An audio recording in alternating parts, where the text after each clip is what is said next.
Assalamualaikum, Tatiahau, Ibu Tira King Kepada Salam Malaysia Madani dan salam reformasi kepada semua. Hari ini Nani tak ada, tapi diganti dengan saya Yap Siang. Dan sekarang kita berada dalam rancangan Bual Bicara di bawah Studio Keadilan, iaitu Kirana. Dan seperti biasanya, akan ada seorang tetamu. Hari ini ada seorang, sometimes ada dua. Hari ini ada seorang yang saya jemput ke studio untuk menemui saya minum-minum dan makan-makan di sini. Sambil-sambil berbincang mengenai pelbagai topik yang pastinya penonton akan mendapat input yang baru pada setiap episod. Dan untuk hari ini kita ada seorang tetamu yang sangat-sangat istimewa dan beliau akan berkongsi berkenaan tips penting keselamatan semasa musim perayaan.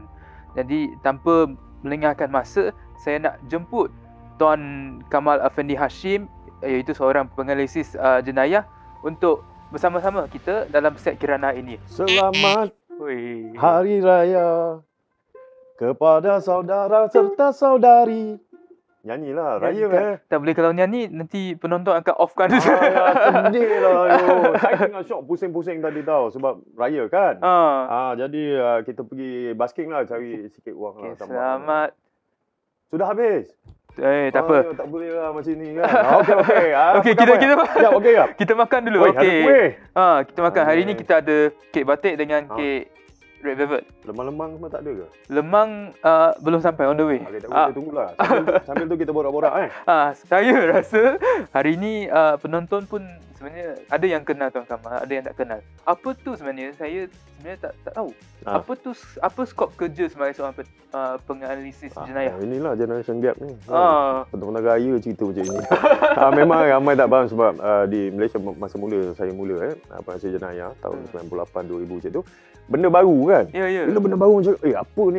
Betul. Penganalisis ekonomi pernah dengar? Okey. Analisis ekonomi ada. Ada kan? Penganalisis cuaca ada. Bila sampai jenayah dia orang kata, apa pula ni? Apa yang korang analisis? Lepas tu dia tengok handsome pula. Masalah besar ni. Jadi okey, kita pun tahu dia adalah satu cabang disiplin dalam pencegahan jenayah dengan data, dengan kaedah, dengan pelbagai multi disiplin yang ada sana. Jadi di situlah dirangkumkan. Pada kebiasaannya melibatkan 3 perkara utama, iaitu pencegahan, intervention dan pemulihan. Dalam satu-satu jenayah itulah. So maksudnya job scope Tuan Kamal ni, Tuan Kamal menggunakan data untuk tahu kenapa seseorang contohnya melakukan jenayah dan macam mana nak mencegahkan orang lain untuk buat jenayah tu. Dia pendek kata dia macam inilah Yap. Cuci kereta, vacuum, polis semua. Senang cerita kan? Jadi orang yang paling sibuk lah, banyak kerja nak buat. Pasal kenapa, apa beza dia dengan apa yang ada sekarang kita kena faham satu. Tugas penguatkuasa ialah untuk mengurangkan jumlah penjenayah. Kalau Yap tengok keliling kita pun ada rupa-rupa penjenayah. Ada baju putih ada, apa semua ni adalah. Tapi saya adalah mengurangkan jumlah mangsa jenayah. Faham. Jadi boleh tak? Saya tak pasti betapa tahap confidentiality tu, tapi boleh tak Tuan Kamal kongsikan beberapa contoh apa yang Tuan Kamal buat sebagai penganalisis jenayah? Atau apa kes yang pernah handle? Banyak. Kes ni ada 3 je dalam dunia jenayah. Dunia saya ada 3 je. Baru satu jenayah tubuh badan. Okey, jenayah harta benda. Dengan satu lagi jenayah cyber lah. Jadi ketiga-tiga ni adalah benda yang selalu berlaku lah dalam kita. Ramai orang kena tipu kadang-kadang. Jadi apabila berlaku satu-satu jenayah, saya lebih berminat, kenapa Ain bukan nama sebenar? Bukan nama sebenar. Saya pun tak kenal siapa Ain. Saya pun tak kenal. Okey. Kenapa Ain jadi mangsa? Okey. Bukan Nun jadi mangsa. Apa pasal rumah A kena pecah, rumah B tak kena? Jadi saya berminat tentang tu sebab daripada situ baru kita faham kenapa dia jadi mangsa. Kenapa orang lain tak jadi mangsa? Kan? Situ bila kita belajar daripada situ, maka kita dapat mengurangkan jumlah mangsa. Maksudnya sebelum mangsa itu dimangsakan, kita dah kurangkan kemangsaan. Daripada mangsa sekarang atau bakal mangsa. Saya belajar daripada penjenayah veteran juga. So, kita tanya dia pasal soalan yang valid bagi kita, bagi saya sendiri atau bagi masyarakat adalah, kenapa awak pilih pukul 3 pagi untuk buat jenayah ni? Kenapa dia? Kenapa rumah itu? Contoh, Yap ada kereta tak? Tak ada. Kereta awak kena curi, kereta orang lain tak kena. Kenapa? Kan? Mesti ada sebabnya. So contohlah, ya pakai kereta tahun 70-an. Antik gerai lah kan. Orang bukan curi untuk bawa berjalan. Dia curi untuk alat ganti. Spare part. Alat ganti. So sekarang kita dah faham apa Tuan Kamal buat dan apa makan. Jangan tak makan. Apa jenis job scope Tuan Kamal. Jadi sekarang saya nak tanya Tuan Kamal, apakah sebagai seorang penanalisis jenayah, apakah tahap kesedaran rakyat Malaysia pada jenayah, khususnya pada musim perayaan? Banyak kempen yang diatur oleh kerajaan Malaysia, ya, di bawah kerajaan Madani pun menerusi mekanism-mekanism dia buat. Okay? Kalau perpaduan pun kita tengok bawah Kementerian Perpaduan dengan petunjuk yang diberikan oleh Yang Amat Berhormat Perdana Menteri, mereka buat rondaan rukun tetangga misalnya. Kemudian di bawah Kementerian Dalam Negeri, mereka ada lagi satu ni, rela. Ya. Kemudian kita tengok juga hasil pandu tunjuk daripada pucuk pimpinan kerajaan kita, maka mereka melaksanakan berbagai program. Contohnya kempen Rumah Selamat Semasa Bercuti oleh Polis Diraja Malaysia. Okay. Juga oleh pemain-pemain industri, juga orang persorangan. Termasuklah kita kat Kirana ni. Kita pun tengah kita nak cerita pasal tu lah kan. Jadi benda-benda ni semua menyebabkan orang ramai celik jenayah. Betul. Okey.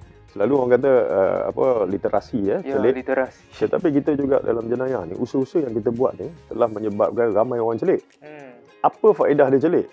Nombor satu, dia mendapat khidmat yang diberi oleh menerusi agensi kerajaan misalnya. Yang kedua, dia tahu apa nak buat bila berlaku jenayah. Dia tak pakai ukur rimba lah. Contohnya, maksudnya sebelum dia dirompak, dia dah tahu macam mana saya nak kurangkan dirompak. Lepas dirompak, dia pun tahu apa yang dia nak buat. Mengurus risiko. Betul. Term tu lah. Betul. Lagi satu, saya pernah menjadi naib pengerusi Yayasan Pencegahan Jenayah Malaysia. Pengerusi pada masa itu ialah Dr. Wan Azizah sendiri. Jadi di bawah usahanya panduara, petunjuk yang diberikan, maka kita dapat melakukan satu yang solid.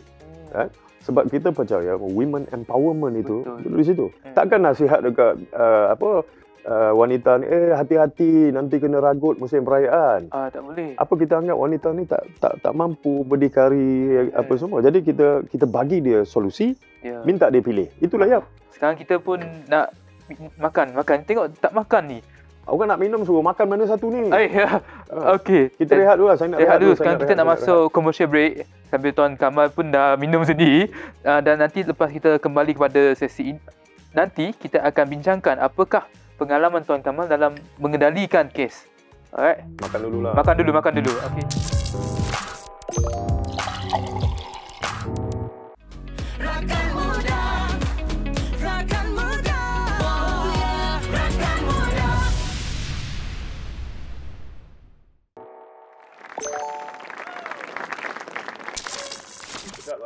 Okey. Sedap kan? Ni pun sebab bukan kita yang buat lah, dia sedap. Jangan order lagi. Kalau boleh ambil borong terus. Kan? Okey, jadi kita dah kembali kepada sesi kedua. Dan tadi kita dah tahu sedikit sebanyak background Tuan Kamal. Jadi sekarang saya nak tanya, sebab tadi Tuan Kamal dah sentuh sikit pasal apa pengalaman Tuan Kamal. Jadi sekarang saya nak harap Tuan Kamal boleh ke detail sikit. Apakah pengalaman Tuan Kamal untuk masa dalam mengendalikan kes?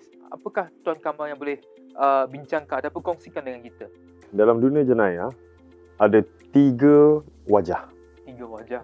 Dalam dunia, ada 2 je. Hitam dan putih. Dia tahu tahu lah. Tengok saya tahu. Gua kaikong lah. Gua kong ni, okey. Dunia saya ada 3 wajah, okey. Satu wajah putih, 2 wajah hitam, yang ketiga wajah kelabu. Ini bermaksud watak-watak, okey. Jadi apa yang saya belajar selama ni, sedang pensyarah-pensyarah scholars, mereka belajar ilmu kriminologi. Okay, mereka ini adalah pensyarah-pensyarah, tetapi untuk practitioner seperti saya, jadi penganalisis di lapangan. Saya pula ada pengalaman unik, dulu saya kerja wartawan. Wartawan? Percaya tak? Juru gambar ke? Okey. Dah sudah tu bapak saya paksa saya masuk polis. Oh, sedih weh. Cerita sedih kenapa tak raya kalau cerita ni. Boleh playback tak lagu raya? Dari wartawan jadi polis. Bapak saya paksa sebab dia nak genapkan keturunan ketujuh dalam pasukan keselamatan. Bapak saya bekas polis ya. Jadi hijrah saya kat situ lah. Jadi saya pun kerja polis ya. 8 tahun dalam Jabatan Siasatan Jenayah. Jadi samun rompak bunuh. Pengalaman unik ini berbeza dengan orang baca textbook. Saya berkesempatan untuk berjumpa dengan penjenayah. Saya berkesempatan untuk jumpa dengan mangsa. Dan saya melihat struktur permainan, juga setting undang-undang dalam keadaan-keadaan itu. Reaksi kepada kes-kes jenayah ni. Sama ada displacement atau kehilangan kekal, kehilangan harta benda. Jadi itu unik. Betul. Jadi katalah saya jumpa mangsa jenayah seksual. Perkara pertama saya beritahu bukan salah mereka lah. Apabila seorang menjadikan seseorang yang lain sebagai objek, maka bukan kesalahan terletak kepada orang yang disasarkan tu. Betul. Bagi saya lah kan. Sama lah bila ada orang, kalau yang lalai memang ada lah, sebab mangsa ni ada 3 tu ya. Satu mangsa keadaan. Mangsa keadaan. Alright. Macam saya hari ni. Bukan macam Yap. Sebab Nani tak ada. Nani balik kampung lah. Petang raya kan. Hari nak raya. Mana ada orang duduk. Kutip Cina untuk ganti. Itulah kan. Sedih. Mangsa keadaan ni. Okey, mangsa keadaan apa? Yang kedua, mangsa yang telah dipilih oleh penjenayah. Katalah penjenayah tu dia cari 10 orang kat luar. Okey. Kali dia tengok, daripada 10 orang dia senarai pendekkan. Fatin jadi mangsa, bukan nama sebenar lagi sekali. Bukan. Saya pun tak kenal. Bukan nama sebenar. Okey. Kemudian daripada sana, yang ketiga yang kita khuatir ni, yang saya juga jumpa mangsa yang rela. Aku kalau cakap tak ada orang percaya. Yang pertama tu keadaan dia dah ambil langkah-langkah pencegahan, nak balik kampung habis dia gamnya pintu dia supaya orang tak boleh buka. Ini gam pula. Dia selap pintunya pakai super glue. Okey. Itu keadaan. Lepas tu ada mangsa yang telah dipilih oleh penjenayah. Itu dah planning siap-siap. Dia dah plan, dia tengok dia punya typical resources and dia punya desire and dia punya time. Dia nak cari orang yang begini. Okey, rumah kat sini. Dan untuk yang profil yang sama terpilih tu bukan saja untuk kes rogol, tapi untuk kes rompak semua pun ada kan? Ya, jenayah harta benda pun dia, jenayah komersial pun ada. Okey. Dan ketiga yang mangsa yang rela. Kalau saya cakap, orang cakap mana ada mangsa yang rela? Setuju, memang tak ada orang yang rela pun. Tapi kenapa kita nasihat dia? Kita nasihat jaga baik-baik. Ni nak balik kampung ni ada kempen rumah selamat semasa bercuti. Pergilah daftar. Apa? Awak ingat rumah saya nak kena pecah ke? Rumah saya ada ahlam jaga. Ahlam cuti kan raya. Ahlam jaga. Jadi dia rasa dia tak boleh jadi mangsa tau. Dia kata yang jadi mangsa ni orang-orang yang kira-kira tahap pendidikan tertentu, strata ekonomi tertentu. Ini semua faktoid lah, palsu. Fallacy ya. Sebab sesiapa saja boleh jadi mangsa. Contoh saya tanyalah. Yap, orang mana? Orang sekarang asal dari Pahang lah. Asal Pahang kan? Cuba tanya saya asal mana? Kita tengok muka tak tahu asal mana tapi asal handsome. Tak, asal itu asalkan. Asalkan. Okey, cuba tanya saya asal mana? Asal mana? Saya asal daripada ibu dan bapa saya. Nampak berbeza kan? Sementara Yap asal daripada Pahang. Tak tahu kat mana lah kan? Jadi gini. Dia cakap dia takkan jadi mangsa sebab dia terpelajar. Dia takkan jadi mangsa sebab rumah dia ni dah ada guard. Skuteri. Rumah dia dah ada kan? Okey. Jadi dia takkan jadi mangsa. Dia bijak. Dia dah ambil langkah-langkah pencegahan bagai. Dia takkan jadi mangsa. Saya kepandaian kita adalah pada logika yang silap. Orang lain je jadi mangsa, kita takkan jadi mangsa. Kita semayang lah. Mana boleh jadi mangsa? Andaian ini yang menyebabkan ramai jadi mangsa dalam kelompok mangsa yang rela. 67%, babe. Kenapa tu? Kalau ada 100 orang balik kampung ni, kan? Attitude 67 orang tu macam itulah. Minta maaf cakap lah, itu keadaan sebenar. Penjenayah tak tanya, bagi duit. Awak asal mana? Dia tanya dekat Yap kan? Saya Raup. Contoh Raup. Satu sekolah tak jadilah samun. Pergi cari orang lain. Tak. Kalau memang desire dia adalah to profit, dia tak kira siapa pun. Betul. Dia pergi ambil ranting mana? Ranting mana? Cabang mana? Tak ada. Saya nak balik raya ni pun. Kan? Macam-macam saya dah ambil lah langkah-langkah pencegahan tau. Tapi okey, cuba saya tanya Yap sekarang pula. Bagi salah satu langkah pencegahan untuk elak rumah kita jadi sasaran pecah rumah. Okey. Ni actually kita nak bincang nanti. Tak mau, aku nak tanya kau dulu. Tu nanti punya hal, ni jawab dulu. Sebab masa saya balik Raya Cina kan, saya ada guna apps ke website, saya lupa, BSP ni. Dan saya ingat masa tu itu software yang buat sendiri punya. Buat sendiri. Contohnya pasal alam. Walaupun alam tu mungkin dia cuti, tapi pasal alam. Tapi muka Yap tak meyakinkan sangat lah kan. Dia macam ni. Contoh rumah saya, dia anything goes dalam dunia kita. Rumah saya letak tanglong tau. Kenapa? Sebab masa Raya Melayu dia ingat ni Raya orang Cina. Okey. Tengok saya pun tak sebodoh itu. Tapi nampak. Nampak ni skill ni. Apakah pihak polis ataupun pihak berkenaan mengendalikan kes-kes jenayah terutamanya pada musim perayaan? Sebab kita tahu masa musim perayaan banyak kes samun, kes rompak ataupun kes pecah rumah. Jadi apa yang pihak polis buat masa raya? Saya tak boleh cakap bagi pihak polis lah. Tetapi saya boleh bagi tahu bahawa sepanjang pengetahuan saya daripada 2016 sampai sekarang 2023 lah, tahun lepas, sesiapa saja yang terlibat di dalam mendaftar diri mereka, sama ada kaedah analog atau digital, tidak ada satu kes pun pecah masuk rumah dia. Analog maksudnya yang contoh VS. Analog datang balai lah, isi borang. Siapa nak balik kampung? Isi borang, makluman kat balai. Kemudian ada cara digital, iaitu melalui software, aplikasi. Tak ada satu rumah pun yang dipecahkan. Bermakna 100% dipantau selain daripada kawasan sekeliling. Ni data saya tak pernah tahu, tapi sangat mengejutkan. Sebab kalau polis pantau, maksudnya kalau polis pantau, kita dapat kurangkan bukan hampir 0% yang dirompak. Tapi 100%. Yang diselamatkan. Yang mendaftar lah. Yang mendaftar. Yang tak daftar tu rumah kena pecah, jangan nangis lah. Sebab apa? Ada juga yang tak mau daftar. Tak, dia kata ni data peribadi saya, mana boleh saya nak beritahu saya balik kampung kat mana apa semua. Habis kalau rumah terbakar nak telefon siapa? Rumah terbakar panggil bomba. Bomba datang, ni rumah siapa Dah. Tanya jiran, ada orang ke duduk sebelah rumah saya?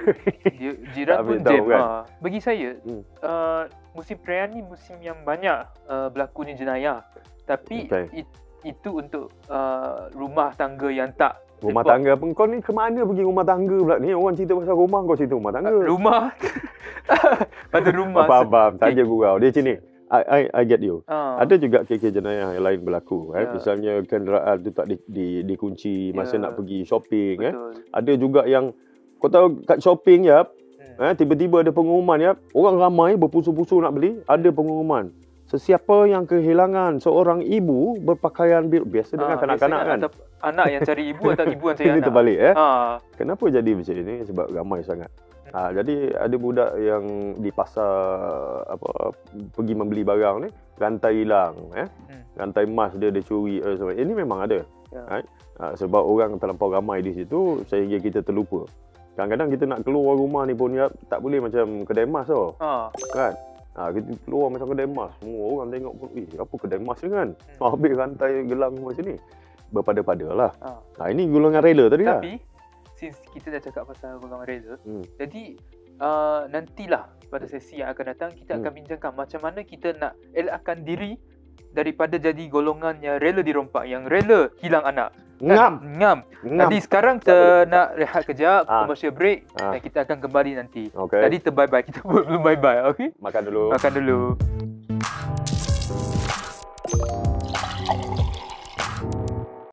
Kita ni nak tahu semua kenapa mana koin tu adalah pengeluaran khas daripada Pewter Royal Selangor, dan ini adalah satu yang mengingati masa ikonik buat gambar bila Datuk Seri Anwar Ibrahim Perdana Menteri sekarang PMX menyampaikan ucapan sebelum ditangkap di Masjid Negara 1998. Mailah kita beli sebanyak, ramai-ramai.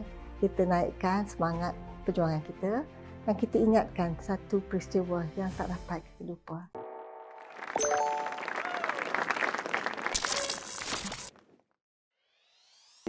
dah start kamera lah. Waduh. Okey.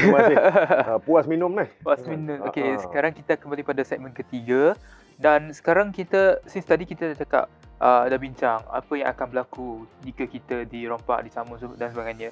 Jadi sekarang saya nak tanya Tuan Kamal, apakah langkah-langkah untuk mencegahkan diri daripada dijadikan mangsa jenayah, especially masa kita tengah bercuti dan tinggalkan rumah dan sebagainya? Kalau kita cerita pasal rumah, pencegahan, banyak yang kita boleh buat. Cara yang kreatif tadilah. Kita gantung tanglong depan. Jadi dia tak sangka. Betul. Tapi kita tengok kepada kelemahan-kelemahan yang orang biasa buat lah. Nombor satu, lampu sentiasa terpasang. Lampu belakang. Ini pengalaman saya dalam dunia jenayah ni, masa saya berkhidmat dulu. Saya tengok satu kumpulan pecah rumah ni. Dia pecah rumah yang lampu sentiasa terbuka. Oh, dia terbuka sebab dia tahu orang tu tak ada di rumah. Rumah sedikit ni. Sedikit ni. Ada lebih kurang 2 blok lah, 10 rumah. Hanya rumah yang buka lampu belakang dia pecah. Pasal apa? Sebab dia tak tutup. Maksudnya dia tak ada di rumah. Jadi lampu tu tak boleh tutup. Okey. Saya tanya pada penjenayah tu sebab kami dapat tangkap dia lah. Kenapa dia pergi rumah yang lampu belakang terbuka? Yap, tahu jawapan dia apa? Apa? Senang nampak jalan masuk keluar. Penjenayah tu sendiri cakap. Benda ni terlalu common sense sampai kita dah lupakan. Ya, kita pula dengar nasihat. Kadang-kadang nasihat ni tak berapa sihat juga pun.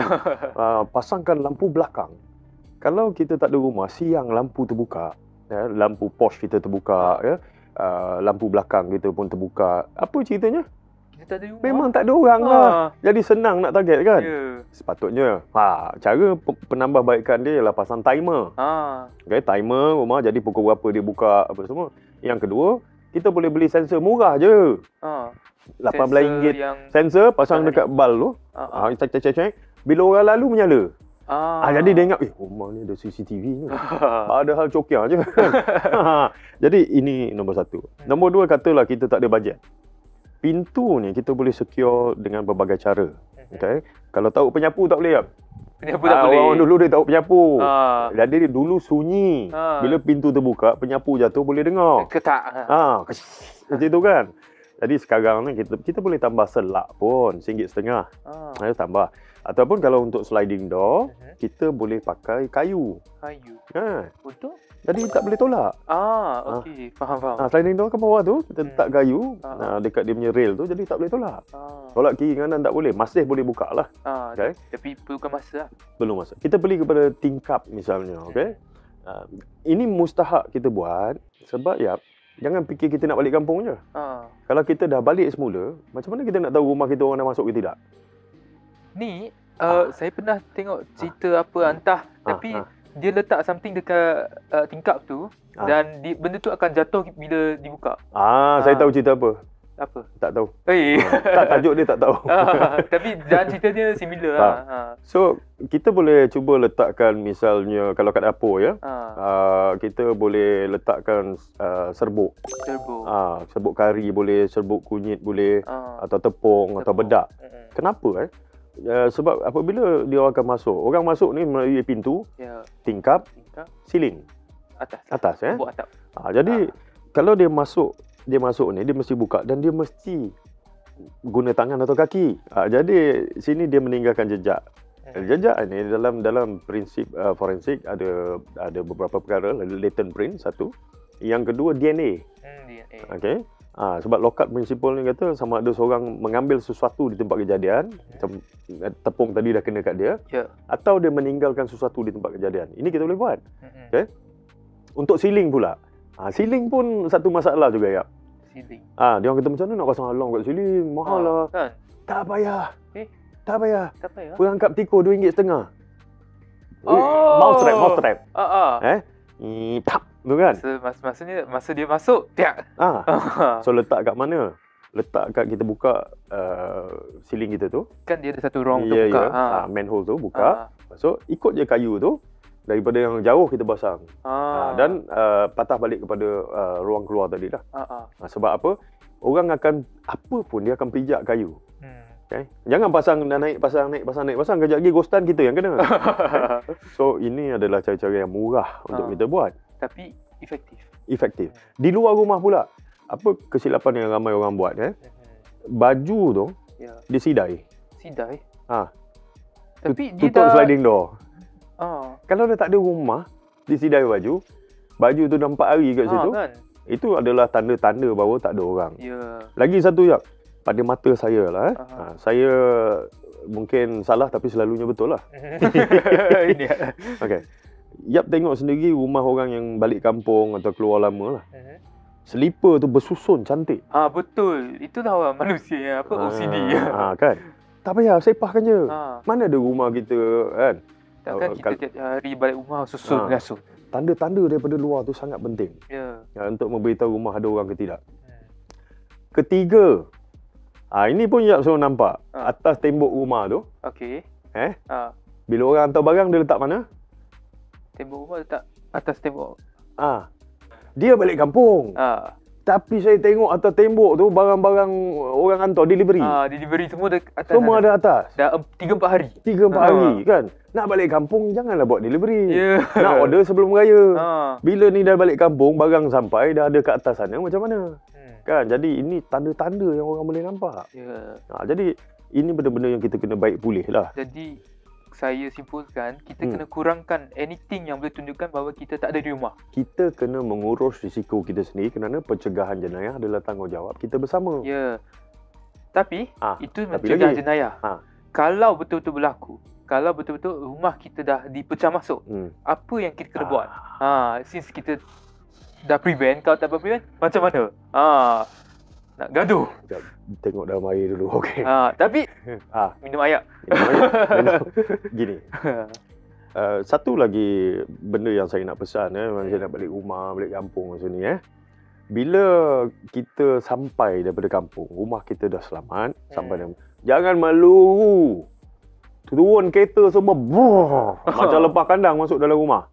Bahaya. Sebab pernah berlaku di satu kawasan perumahan ni, masa dia orang balik dia masuk rumah, penjenayah tu baru turun tangga. Ada orang dalam rumah, penjenayah dalam rumah nak turun tangga, terserempak di hantar rumah. Dua-dua jam. Dua-dua jam. Zap, terkejut dua-dua, terbaku.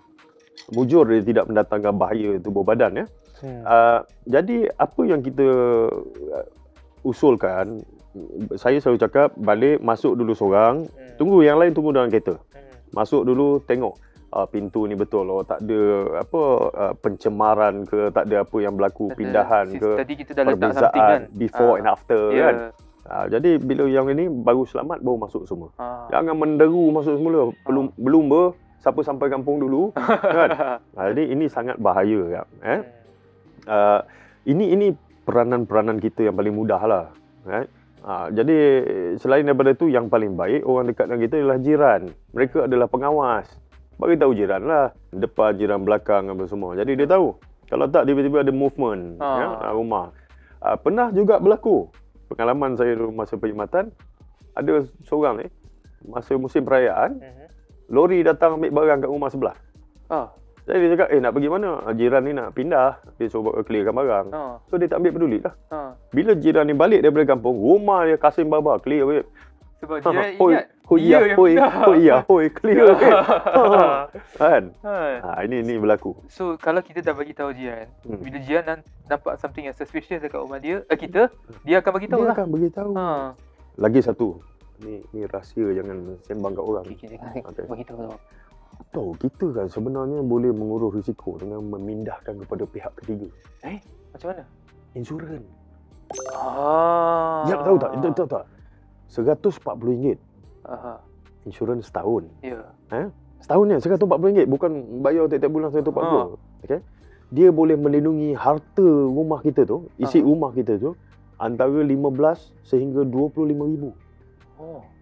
Jadi kalau Yap balik kan, balik tengok, TV hilang. Tapi tak nangis babe. Insurans ada. Dapat TV baru. TV baru. 55 oi. Tengah sale oi. Kan? Jadi ini adalah peranan insurans. Kereta di insurans ada. Ada orang yang ambil insurans pendidikan, banjir dan sebagainya. Insurans isi rumah kenapa tak ambil? Bank-bank perdagangan ada, pergi je. Mungkin kita tak tahulah. Ni nak beritahu lah ni. Sekarang kita dah tahulah. Tapi dia dah balik itulah. Boleh je, boleh tahun depan boleh.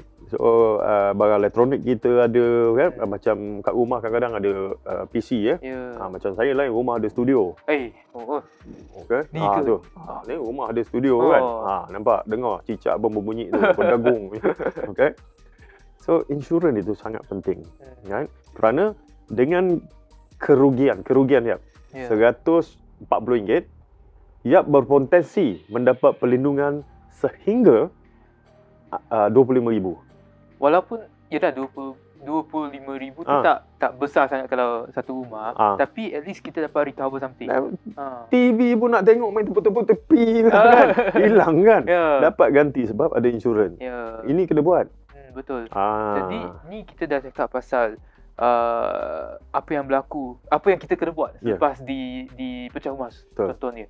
Jadi sebenarnya pecah rumah, since tadi Tuan Kamal cakap kalau kita ada log pada pihak polis. Contoh apa? Analog ataupun secara digital. So kan tadi pun saya dah ceritakan pengalaman saya. Tak apa, saya ulang sikit lah. So masa tu saya ada buat dalam aplikasi VSP minum. VSP dan memang polis pergi ke rumah saya tiap-tiap hari. Sebab dia ada letak notis, bukan dia ada satu kertas. Dia kata hari ni saya dah dia sampai. Dia lawat sikit-sikit. Jadi boleh tak Tuan Kamal kongsikan sikit apa fungsi dia dan macam mana kita nak buat benda tu? Ada banyak cara sama ada secara fizikal ataupun digital. Cara digital kita tengok aplikasi VSP tu, Volunteer Smartphone Patrol. Kita daftar dan kemudian ada password apa semua untuk menjamin data kita. Dan daripada situ kita bagi tahu dah isi alamat tadi kan. Semua dah ada. Kita hanya perlu bagi tahu bila-bila masa boleh pakai ni. Bila-bila masa, bukan musim perayaan saja. Bila-bila maksudnya as long as kita keluar dari rumah. Macam Yap contohnya dah kumpul duit 5 tahun nak pergi melancong. Yap pun pergi melancong dekat Sempurna. Jadi boleh beritahu guna VSP itu tarikh sekian, Yap tak ada. Ini sangat bagus bagi menggantikan notis. Kedai pun boleh, premi perniagaan pun boleh. Ini pergi kalau kita tengok. Semalam tengok tak? Apa? Notis depan kedai tu. Kedai yang dekat-dekat kita ni kan akan ditutup bermula daripada sekian tarikh sampai sekian tarikh. Penjenayah tu lalu. Oi, ni chance untuk kita rempah. Tutup macam tu muka dia tahu happy kan. Jadi apa kita boleh buat? Kita buat VSP. Ini satu. Yang kedua misalnya sebelum balik beraya ke bila-bila masa ke singgah di mana mana balai polis berdekatan. Isi borang itu, borang maklumat ini dan bagi pada dia. Ingat tahu benda ni 100% percuma dan 100% selamat. Kecuali terbakar lah lintas bitas. Dia tak ada kunci masuk rumah. Itu polis tak dapat cegahkan lah. Lepas tu kalau boleh Kak Jah nak pesan ni tolonglah bagi makan dekat kucing yang ada depan. Ya. Kucing hantar hotel lah. Bukan kerja polis tu bagi makan kucing tu. Okey. Kan? Lepas tu burung terkukur saya tu satu hari makan 2 gram tolong bagi makan. Ya. Pasanglah auto feeder bukan tak boleh kan. So 100% mereka akan datang. Tapi kalau dah balik kampung dah. Lepas tu baru ingat, alah VSP boleh buat lagi. Ataupun angkat telefon balai yang berdekatan. Call je. Polis dan rakyat berpisah tiada kan. Takkan dia, Cik tolong balik ke Damansara ke Malaysia borang. Tak mungkin lah. So okey, alamat bila, ni nombor telefon lah, ni nombor telefon jiran saya apa. Kita boleh maklumkan. Begitu mesra rakyat dalam konsep madani itu ada kat situ. Okey. Alright. Kita dah tahu macam mana nak elakkan apa yang kena buat selepas dirompak dan VSP juga. Tak, masalahnya ya ada rumah ke? Kau cerita sungguh-sungguh kau ada rumah ke? Tengok dia attack saya macam mana. Dia macam muka dia macam tak ada rumah tapi cerita kan. So jadi sekarang saya nak merajuk sikit. So kita nak ke sesi commercial break lagi. Makan lagi. Ada kek. Ada kek. Tadi saya dah hidangkan ni. Alright. So kita jumpa nanti pada sesi keempat. Makan.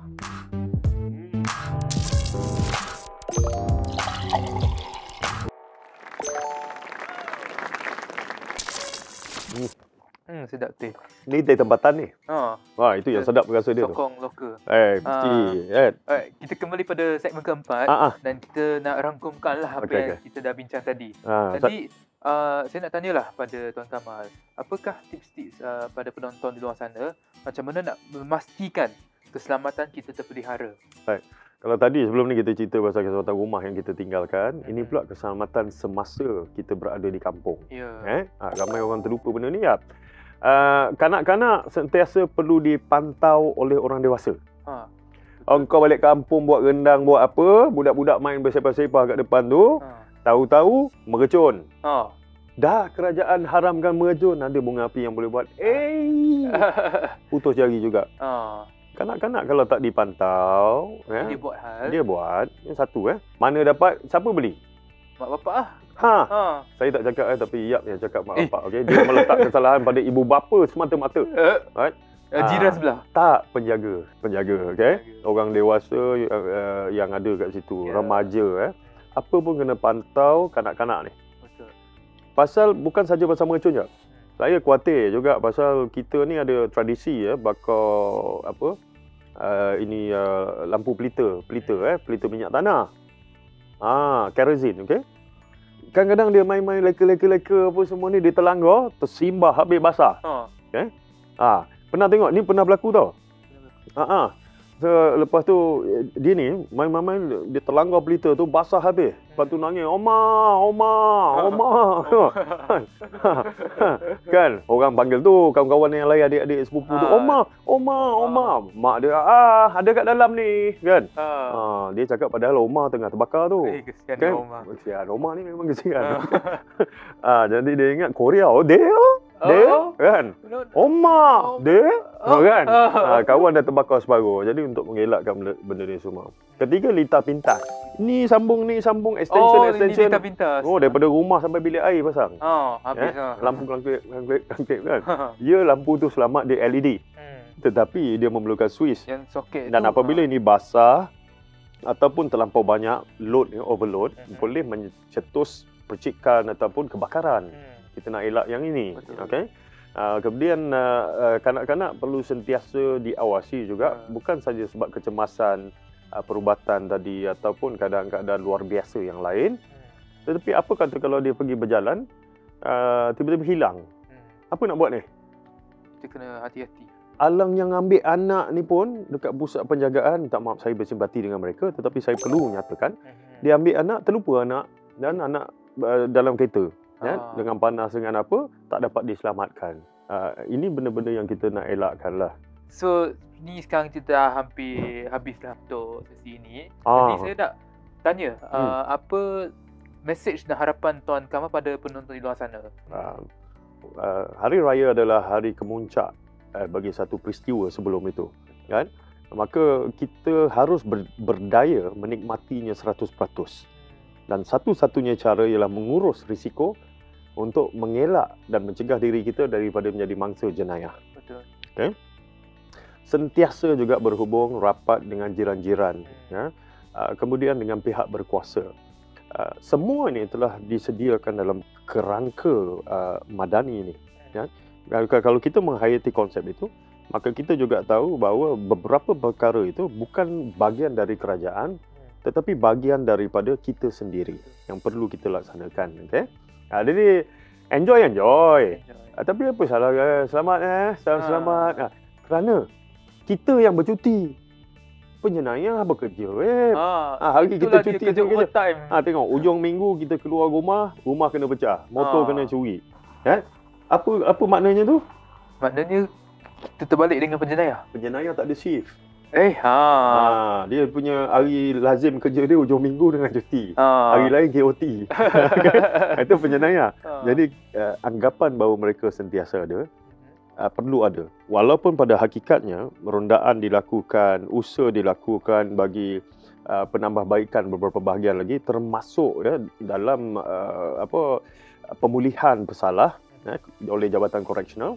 Tetapi ini tidak bermakna kita melepas tangan. Biar ceria balik kampung, sampai balik rumah pun ceria, dalam perjalanan pun ceria, berbudi bahasa, dan kita sama-sama meraihkannya sebagai satu bangsa Malaysia. Alright. Saya rasa dah habis, tapi sebelum tu saya nak lah. minta Tuan Kamal untuk kongsikan media sosial Tuan Kamal. Sebab saya rasa ramai yang nampak Tuan Kamal ni handsome kan? So kongsikanlah sikit media sosial. Sekejap posing dulu kan. Hai. Anda boleh nampak di bawah ni ya. Saya ada IG Kamal Effendi, kemudian juga ada Kamal Effendi Hashim Fan Club. Dua ni adalah akses sama ada Instagram ataupun ini address ni. Nampak ni? Nampak. Jangan lupa undi ya. Fundi Kamal Effendi ya. Ni ada. Jadi dua-dua ni adalah link dan untuk anda yang di luar sana saya ucapkan terima kasih atas sokongan daripada tahun 1998 sehingga sekarang untuk saya berkarya. Terima kasih juga kepada kerajaan pada hari ini kerana terus menyokong usaha anak-anak bangsa yang kerdil seperti saya. Dan secara peribadi terima kasih juga kepada Dr. Wan Azizah yang open, banyak membantu dan menyerlahkan lagi usaha-usaha yang saya lakukan. Kepada kedua-dua suami isteri ni, PMX dan juga Dr. Wan Azizah, terima kasih banyak-banyak kerana terus menerus peringatan kepada masyarakat bagi maksud satu hidup yang lebih sejahtera, yang aman di negara yang bertuah ini. Ending dah buat. So tadi saya nak minta satu request lah. Apa lagi? Sosial. Since tadi masuk menyanyi kan? Oh tahu saya ada bakat nyanyi ni. So sekarang Tapi kita nak... Saya tak bawa gitar. Apa tak bawa? Kita dah sediakan. Terpaksalah. Nanti dia orang tahu aku part time busker. Selamat Aidilfitri kepada saudara serta saudari. Setahun ada berapa kali? Sekali je. Sekali. Hanya sekali merayakan hari yang mulia ini. Di masa bulan Ramadan, ramai kru yang pergi makan kat belakang. Beli plastik, geng plastik hitam. Boleh boleh. Boleh. Tapi bukan saya lah. Yang luar sana. Selamat Hari Raya. Hari Raya.